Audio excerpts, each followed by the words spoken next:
Good morning बच्चों। हिंदी की कक्षा में मैं योगिता शर्मा आप सभी का हार्दिक स्वागत करती हूँ। आज हम पढ़ेंगे आरोह भाग 2 का पाठ, जो कि गद्य खंड से है। पाठ 11 महादेवी वर्मा। महादेवी वर्मा इस पाठ की लेखिका है और पाठ का नाम है भक्तिन। पाठ को पढ़ने से पहले हम लेखिका के बारे में जान लेते हैं। महादेवी वर्मा का जन्म सन 1907 फर्रुखाबाद उत्तर प्रदेश में हुआ। इनकी प्रमुख रचनाएं हैं दीपशिखा, यामा जो कि काव्य संग्रह है, श्रृंखला की कड़ियाँ, आपदा, संकल्पिता, भारतीय संस्कृति के स्वर, निबंध संग्रह, अतीत के चलचित्र, स्मृति की रेखाएं, पथ के साथी, मेरा परिवार, संस्मरण, रेखाचित्र। प्रमुख पुरस्कार जो कि इन्हें मिले हैं इनकी रचनाओं पर: ज्ञानपीठ पुरस्कार यामा संग्रह के लिए, उत्तर प्रदेश हिंदी संस्थान का भारत भारती पुरस्कार, पद्म भूषण 1956 में, और इनका निधन हुआ सन 1987 इलाहाबाद में। साहित्य सेवी और समाज सेवी दोनों रूपों में महादेवी वर्मा की प्रतिष्ठा रही है। महात्मा गांधी की दिखाई राह पर अपना जीवन समर्पित कर उन्होंने शिक्षा और समाज कल्याण के क्षेत्र में निरंतर कार्य किया। नारी समाज में शिक्षा प्रसार के उद्देश्य से उन्होंने प्रयाग महिला विद्यापीठ की स्थापना की। साहित्य जगत में महादेवी वर्मा की प्रतिष्ठा बहुमुखी प्रतिभा के रचनाकार के रूप में रही है। अगर कविता के क्षेत्र में वे छायावाद के 4 स्तंभों में से एक मानी जाती हैं, तो अपने निबंधों और संस्मरणात्मक रेखाचित्रों के कारण एक अप्रतिम गद्यकार के रूप में उनकी चर्चा होती रही है। आइए जानते हैं उनके पाठ भक्तिन के बारे में। भक्तिन महादेवी जी का प्रसिद्ध संस्मरणात्मक रेखाचित्र है, जो स्मृति की रेखाओं में संकलित है। इसमें महादेवी जी ने अपनी सेविका भक्तिन के अतीत और वर्तमान का परिचय देते हुए उसके व्यक्तित्व का बहुत दिलचस्प खाका खींचा है। महादेवी के घर में काम शुरू करने से पहले उसने कैसे एक संघर्षशील, स्वाभिमानी और कर्मठ जीवन जिया, कैसे पितृसत्तात्मक मान्यताओं और छल छद्म भरे समाज में अपने और अपनी बेटियों के हक की लड़ाई लड़ती रही, और उसमें हार कर कैसे जिंदगी की राह पूरी तरह बदल लेने के निर्णय तक पहुंची। इसका अत्यंत संवेदनशील चित्रण इस पाठ में हुआ है। इसके साथ भक्तिन महादेवी जी के जीवन में आकर छा जाने वाली एक ऐसी परिस्थिति के रूप में दिखलाई पड़ती हैं, जिसके कारण लेखिका के व्यक्तित्व के कई अनछुए प्रच्छन्न आयाम उद्घाटित होते चलते हैं। इसी कारण अपने व्यक्तित्व का जरूरी अंश मानकर वे भक्तिन को खोना नहीं चाहती।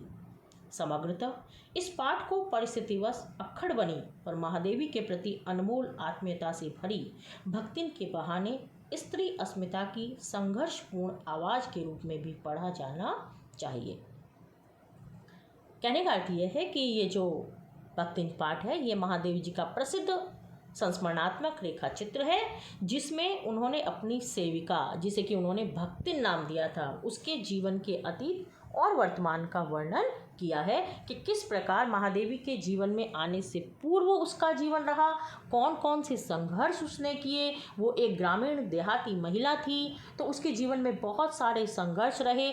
पितृसत्तात्मक की जो बात की गई है कि जिन परिवारों में पितृ की सत्ता चलती है, पुरुष प्रधान समाज में अधिकतर हमारे यहाँ भारतीय समाज सभी पितृसत्तात्मक ही पाए जाते हैं, लेकिन गाँवों में बहुत ज़्यादा स्थिति ऐसी होती है कि वहाँ पर सारे अधिकार पुरुषों के ही हाथ में होते हैं और महिलाओं को इतने अधिकार नहीं दिए जाते। तो ऐसे समाज में रहते हुए और उसने अपने लिए, अपनी बेटियों के हक के लिए किस तरीके से इस लड़ाई को लड़ा और बहुत संघर्ष उसने किया, बहुत कर्मठ वो हम जब हम पाठ पढ़ेंगे तो हमें पता चलेगा। लेकिन अंत में उस संघर्ष में वो हार भी गई। उसने हालांकि बहुत संघर्ष किया, लेकिन फिर भी इस कहना चाहिए संघर्ष में कई ऐसे कुचक्र उसके साथ चले कि वो संघर्ष हार गई और उसने अपने जीवन की दिशा को बदलते हुए वो शहर की ओर आ गई और महादेवी वर्मा के यहाँ आकर के उसने जो है सेविका का कार्य किया।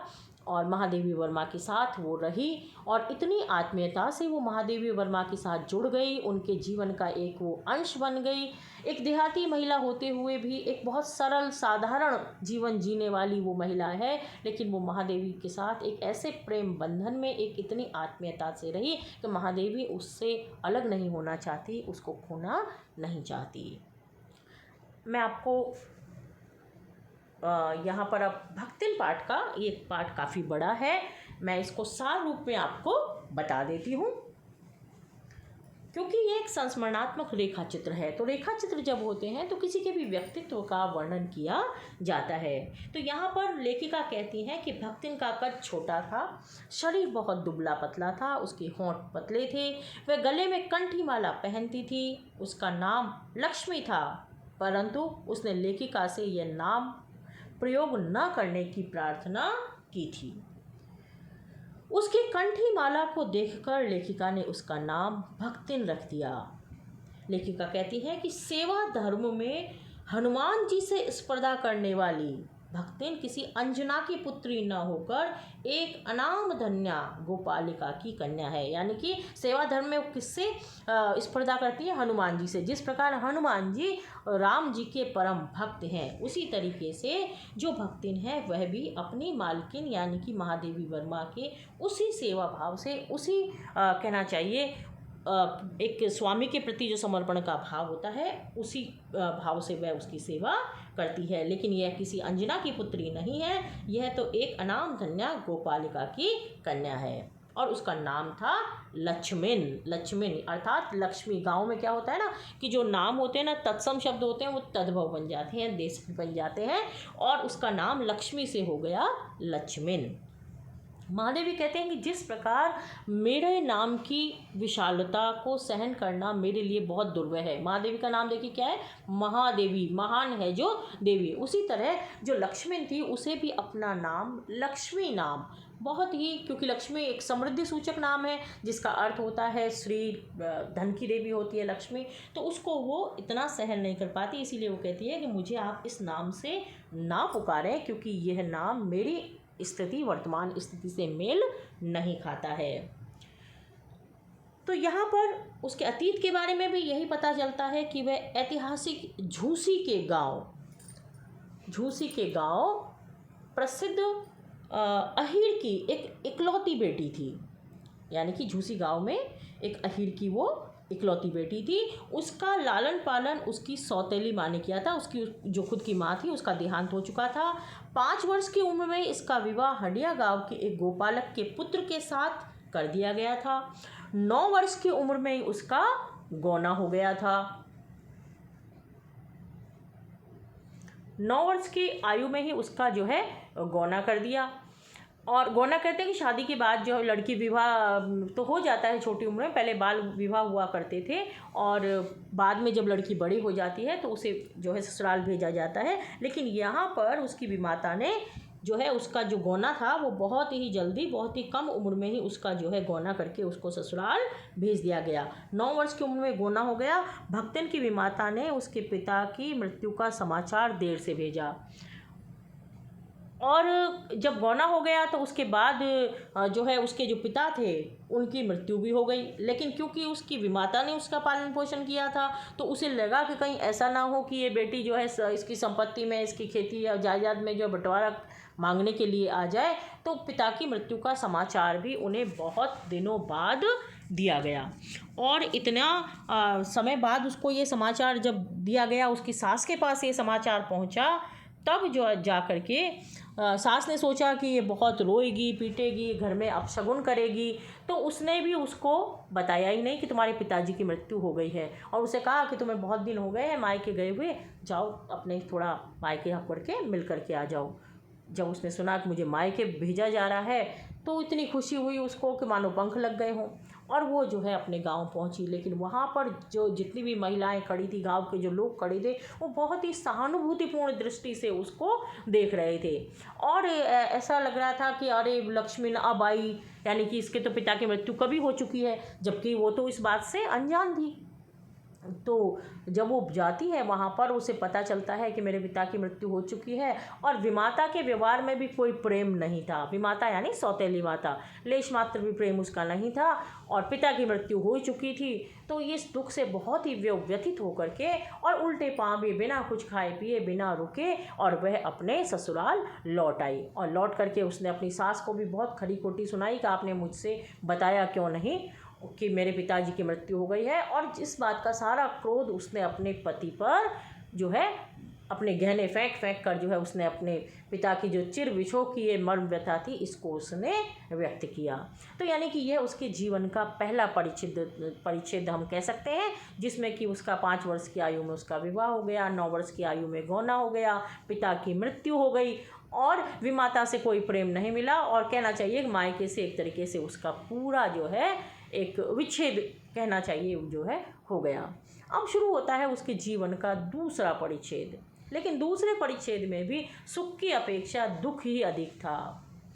अब हुआ ये कि उसका विवाह हो गया था, अब उसके पहली लड़की हुई। उसके बाद यहाँ पर देखिए भाषा का सौंदर्य देखिए, लेखिका कहते हैं कि जब उसने गेहूं रंग और बटिया जैसे मुख वाली पहली कन्या के 2 संस्करण और कर डाले, यानी कि एक के बाद एक 3 बेटियां उसके हो गई, तब सास और जिठानियों ने ओठ बिचकाकर उपेक्षा प्रकट की। यहाँ पर हम लिंग भेद भी देख सकते हैं, बेटा बेटी का फ़र्क भी हम इसमें देख सकते हैं कि उस ज़माने में लड़कों को बहुत अधिक महत्व दिया जाता था, लड़कियों को इतना महत्व नहीं देते थे। और जब लक्ष्मण ने 3 बेटियों को जन्म दे दिया एक के बाद एक, तो परिवार में उसकी बड़ी ही उपेक्षा शुरू हो गई। वो बहुत मेहनती थी, बहुत काम करती थी, लेकिन फिर भी उसको वो सम्मान और जिसकी वो अधिकारिणी थी वो उसको नहीं मिलता था, क्योंकि जो उसकी जेठानियाँ थी उसके घर में जो है उनके बेटे थे। हालांकि उसके बेटे लेखिका कहती है कि काक भुसंडी जैसे काले काले और बहुत ही आवारा किस्म के बच्चे थे, दिन भर खेलते थे, धूल उड़ाते थे और कोई काम ना धाम नहीं करते थे, लेकिन फिर भी उनको खाने पीने में अच्छा भोजन दिया जाता था, उन्हें दूध दिया जाता था, गाढ़ा गाढ़ा दूध और मलाई उनके लड़कों को दी जाती थी। और उसकी बेटियां जो बेचारी दिन भर काम करती थी, लेकिन फिर भी उनको चने बाजरे की घुघड़ी ही चबाने को मिलती थी। लेकिन एक चीज़ जो है भक्तिन के जीवन में जो अच्छी थी वो यह थी कि उसका पति जो था वह उससे बहुत प्रेम करता था। यहाँ पर देखिए एक कथन आया है कि इस दंड विधान के भीतर कोई ऐसी धारा नहीं थी जिसके अनुसार खोटे सिक्कों की टकसाल जैसी पत्नी, खोटे सिक्कों की टकसाल यानी कि यह कहने का अर्थ है कि उसकी पत्नी ने लगातार 3 बेटियों को जन्म दिया था, लेकिन फिर भी पति का प्रेम जो था वह उसके प्रति बिल्कुल भी कम नहीं हुआ और उसका पति उसे बहुत प्रेम करता था। सास जेठानियाँ जो भलाई कोई भला बुरा कहें या कुछ भी कहें, लेकिन उसका पति उसके सम्मान भी करता था और उसको बहुत बड़े बाप की बेटी मानता था और उसकी हर बात का सम्मान वो करता था। भक्ति बहुत परिश्रमी थी, इसीलिए उसने अपने परिश्रम से और कहना चाहिए अच्छी खेती बाड़ी करके, और अब वो साथ तो रहते थे, लेकिन अब उसने कहा कि अब हमें अलगोजा कर लेना चाहिए, यानी कि अलगोजा यानी कि बंटवारा, कि उसने अपने हिस्से के जो खेत खलिहान थे वो ले लिए। अब जो घर में काम करेगा उसको पता होगा ना सब चीज़ अच्छा क्या है खराब क्या है। वो खेतों में भी काम करती थी, खलिहान में काम करती थी, तो उसने अपनी समझ के आधार पर अच्छी अच्छी चीज़ें जो है अपने हिस्से में ले ली। और ऊपर से तो असंतोष दिखाया कि अरे हमें तो कुछ मिल ही नहीं रहा है, लेकिन भीतर ही भीतर प्रसन्न होते हुए कि क्योंकि उसको पता था वो सारा काम करती थी, ये खेत अच्छा है, यहाँ फसल अच्छी होती है, ये गाय अच्छी है, ये बैल अच्छा है। इस तरीके से उसने अच्छी अच्छी चीज़ें जो है अपने अलगोजे यानी कि बंटवारे में अपने हिस्से में ले ली। और फिर उसने अपनी धूमधाम से अपनी बड़ी लड़की का विवाह किया। साथ ही साथ जब विवाह हो गया, लेकिन इसी बीच एक बड़ी घटना ये हुई कि जैसे उसने बड़ी लड़की का विवाह किया ही था कि उसकी बहुत 29 वर्ष की आयु में ही उसका जो पति था वह उसे छोड़कर इस संसार से विदा ले गया। और जब उनकी मृत्यु हुई, जब भक्तिन तो बाद में नाम पड़ा था उसका, लक्ष्मण के पति की जब मृत्यु हुई तब उसकी उम्र केवल 36 वर्ष थी। लेकिन दुर्भाग्य कहेंगे कि 36 वर्ष की अवस्था में ही, और जब लक्ष्मण 29 वर्ष की थी तब उसकी मृत्यु हो गई। और अब भक्तिन की उम्र बढ़ गई है, अब वो बूढ़ी हो गई है, वो अपने पति को भी बूढ़ऊ कह करके बुलाती है कि जब मेरी उम्र बढ़ गई है तो उसकी भी क्या वहाँ पर स्वर्ग में बैठे बैठे उम्र नहीं बढ़ गई होगी। तो यहाँ से एक नई उसकी फिर उसका संघर्ष शुरू हुआ। कब उसके पति की मृत्यु हो गई थी, तो अब उसने क्या किया कि अपने जो बड़े जो दामाद थे, पहले उससे पहले की भी एक घटना मैं बता देती हूँ कि गांव में क्या होता है कि सबने सोचा कि क्यों ना इसका दूसरा विवाह करा दिया जाए। किसका? लक्ष्मण का। कि लक्ष्मण का दूसरा विवाह करा देते हैं ताकि इसकी जितनी भी जो खेती बाड़ी है, इसके खेत खलिहान हैं, जो संपत्ति है, वो उसके देवर जेठ और उनके बच्चों के नाम हो जाएगी। इसलिए उसके ऊपर दूसरे विवाह का दबाव डाला गया। लेकिन लक्ष्मण तो बहुत दृढ़ इस बात पर हो गई कि मैं कोई कुत्ता बिल्ली थोड़ी हूँ जो कि दूसरा शादी कर लूँगी। अगर मेरी मन होगा तो मैं ये करूँगी, नहीं तो नहीं करूँगी। और उसने दूसरी शादी नहीं करने का एक कहना चाहिए संकल्प ले लिया। और उसने अपने ससुर, अजिया ससुर और जाने कितने पीढ़ियों की ससुर गणों की उपार्जित जगह जमीन में से सुई की नोक बराबर भी देने की उदारता नहीं दिखाई। उसने कहा तुम भले कितना ही मेरे ऊपर दबाव डाल लो, मैं तुम्हें कुछ भी देने वाली नहीं हूँ। और उसने एक बहुत ही ऐतिहासिक तो क्या कहेंगे इसको, यानी कि एक बहुत बड़ा कदम हम इसे कह सकते हैं कि उसने जो है अपने किसी गुरु से एक मंत्र लेके गले में कंठी बांधी और पति के नाम पर अपने घी से चिकने केसों को समर्पित कर दिया, यानी कि अपना सिर मुंडवा दिया, ताकि भविष्य में कभी भी विवाह करने की संभावना भी उत्पन्न ना हो। और भविष्य में भी अपनी संपत्ति को सुरक्षित रखने के लिए उसने अपनी दोनों छोटी लड़कियों के हाथ पीले कर उन्हें ससुराल पर पहुंचा दिया और जो सबसे बड़ा दामाद था उसे घर जमाई बनाकर रख लिया। यहाँ उसके जीवन का तीसरा परिच्छेद आरंभ हुआ, यानी कि 2 परिच्छेद उसके जीवन के हो गए। लेकिन भक्तिन का दुर्भाग्य भी उससे कम हटी नहीं था। इसी से किशोरी से युवती होते ही बड़ी लड़की भी विधवा हो गई, यानी कि जिस बड़ी बेटी का उसने विवाह किया था वो बड़ी लड़की भी विधवा हो गई। अब तक जो जेठ और जो जितने भी उसके जेठ और उसके बेटे जो थे, जो अभी तक तो लक्ष्मण पर दबाव डाल रहे थे एक दूसरे विवाह का, अब उनके मन में एक आशा की नई किरण जगी कि क्यों ना विधवा बहन का गठबंधन जो जिठौत यानी कि जेठ का बेटा, वो अपने किसी साले के लड़के से करवाना चाहता था।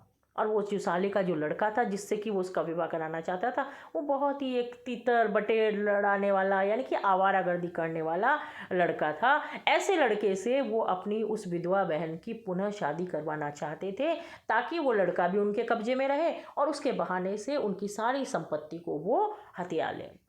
लेकिन भक्तिन की बेटी तो अपनी माँ से भी ज़्यादा समझदार थी और उसने उस वर को नापसंद कर दिया। कोई और बाहर का लड़का अगर आकर के उनकी बहन से शादी कर ले, ये उन्हें बिल्कुल मंजूर था ही नहीं। तो इसके बाद अब क्या होता है कि एक बड़ी घटना यहाँ पर घटित होती है जिसे महादेवी वर्मा ने एक मानव अधिकारों का हनन भी कहा है कि स्त्रियों के भी मानव अधिकार होते हैं कि विवाह करे ना करे, किससे करे, कब करे, यह उसकी इच्छा होती है। इसके साथ कोई ज़बरदस्ती नहीं की जानी चाहिए। लेकिन यहाँ पर एक दिन जो है लक्ष्मण की अनुपस्थिति में उन लड़कों ने, उन जिठौतों ने क्या किया, एक आवारा किस्म के लड़के को उसकी कोठरी में ज़बरदस्ती बंद कर दिया। भक्तिन की बेटी की कोठरी में, जिसका कि वो विवाह कराना चाहते थे, उसकी कोठरी में बंद कर दिया और बाहर से द्वार बंद कर दिया। और फिर उन्होंने समर्थक जितने भी उनके गांव वाले थे उनको बाहर बुला करके इकट्ठा कर लिया उस लड़की की बदनामी करने के लिए कि देखो ये लड़की जो है इस लड़के के साथ इस कमरे में बंद है, देखो कितनी चरित्रहीन लड़की है और अब तो इसका विवाह किया ही जाना चाहिए, इस अपराध का और क्या इसकी वो हो सकती है, पश्चाताप तो कुछ हो ही नहीं सकता। हालांकि अंदर वो लड़की उस ज़बरदस्ती आए हुए जो उस घुसे हुए युवक की खूब जम करके धुन करके पिटाई करती है और इतना उसको मारती है कि उसके हाथों के निशान उस लड़के के गाल पर भी छप जाते हैं। और जब द्वार खोला जाता है तो कहती है कि देखो मैंने इसे नहीं बुलाया था, ये ज़बरदस्ती आया था और अगर मैं इसको बुलाती तो मैं इसे मारती क्यों। लेकिन फिर भी गांव के लोग, क्योंकि वो सबकी मिली जुली एक वो थी, गांव की जो पंचायत थी, पहले पंचायत ही सारे अधिकारों का जो है कहना चाहिए उन्हीं के हाथ में अधिकार होते थे और जितने भी मामले होते थे उनका बंटवारा या सुलझाना जो भी होता था वो पंचायत करती थी। तो पंचायत ने भी एक ऐसा अपीलहीन फैसला, जिसे महादेवी कहती हैं, वो सुना दिया कि ये लड़की जिस लड़के के साथ कमरे में से बाहर निकली है, इसका विवाह इसी के साथ होना चाहिए। अब तो इन्हें इस कलयुग के दोष का यही परिमार्जन होगा कि इन दोनों को पति पत्नी के रूप में रहना चाहिए। हालांकि वो लड़की बहुत ही आग्नेय नेत्रों से, आग्नेय नेत्र यानी कि बहुत ही जलते अंगारे जैसे आंखों से उसको देख रही थी, क्योंकि उसका उससे कोई संबंध नहीं था। वो तो एक साजिश के तहत एक कहना चाहिए भाई और ने ऐसी साजिश रची कि उस लड़की को उस दुष्चक्र में उसको फंसा दिया था। अब जबरदस्ती उस तीतर बटे लड़ाने वाले लड़के के साथ उसकी बेटी का विवाह कर दिया गया। वो विवाह इच्छा के विरुद्ध हुआ था, तो सुखी रहने का या विवाह सफल होने का तो कोई प्रश्न ही नहीं उठता था। तो लड़की जो इतनी भी उनकी खेती बाड़ी थी, जो भी सब था, अच्छे से जो अपना वो जीवन जी रहे थे, अब वो सब ऐसा लग रहा था मानो एक समाप्ति की ओर आ गया हो। क्योंकि वो लड़का जो था वो इतना आवारा किस्म का था कि वो जो है कोई काम नहीं करता था और दिन भर आवारागर्दी करता हुआ फिरता था। तो इसमें जो है इतना वो हो गया कि एक बार जो जमींदार जो होते थे गांव में, उन्हें वो लगान लिया करते थे। तो एक बार हुआ ये कि लगान नहीं पहुंचने के कारण, लगान न पहुंचने पर भक्तिन को बुलाकर दिन भर कड़ी धूप में खड़ा रखा। यानी कि वो जमींदार को लगान नहीं दे पाई, इसलिए उसे सजा के तौर पर जमींदार ने कड़ी धूप में खड़ा रखा। यह अपमान तो उसकी कर्मठता में सबसे बड़ा कलंक बन गया। जीवन भर इतनी कर्मठता से ये स्त्री रही, इसने अपने बच्चों का पालन पोषण किया, अपनी खेती बाड़ी सब कुछ, अपना घर चला रही थी और अपने बल पर, अपने संघर्ष के बल पर, अपनी मेहनत के बल पर वो ये कार्य कर रही थी। लेकिन इस तरीके का जो एक पनिशमेंट, एक जो कहना चाहिए, एक जिस तरीके का उसको वो दिया गया, सज़ा उसको दी गई, यह उसके लिए एक बहुत बड़ा कलंक बन गया और इसे वो सहन नहीं कर पाई। और दूसरे दिन जो है ये भक्तिन जो थी, जो लक्ष्मण जो है, ये कमाई के विचार से शहर की ओर आ गई कि अब मुझे इस गांव में रहना ही नहीं है और मुझे तो अब शहर में जाऊंगी और वहीं कोई मजदूरी करूंगी, मेहनत करूंगी, जो भी करूंगी, लेकिन अब मैं यहाँ नहीं रहूंगी। तो इस तरीके से ये उसके जीवन के 3 परिच्छेद हुए जो कि हमने पढ़े। और यहाँ से अब जब वो शहर आती है तब उसकी मुलाकात होती है किससे? महादेवी वर्मा से। तो आज हम इतना ही पढ़ेंगे। अब मैं आपको एक गद्यांश दे रही हूँ, इस पाठ को आप पूरा पढ़िएगा। मैंने आपको सार रूप में ये पाठ बताया है क्योंकि मैंने कहा ना पाठ काफ़ी बड़ा है, इसको अच्छे से ध्यानपूर्वक आप पढ़ें, समझें। और उसके बाद जब हमारे परीक्षा होती है तो उसमें गद्यांश आता है और गद्यांश पर आधारित प्रश्न पूछे जाते हैं। तो यहाँ पर एक गद्यांश आपको दिया जा रहा है, आप उसे ध्यानपूर्वक पढ़ेंगे और उस पर आधारित जो ये 4 प्रश्न हैं उनका उत्तर आप देंगे।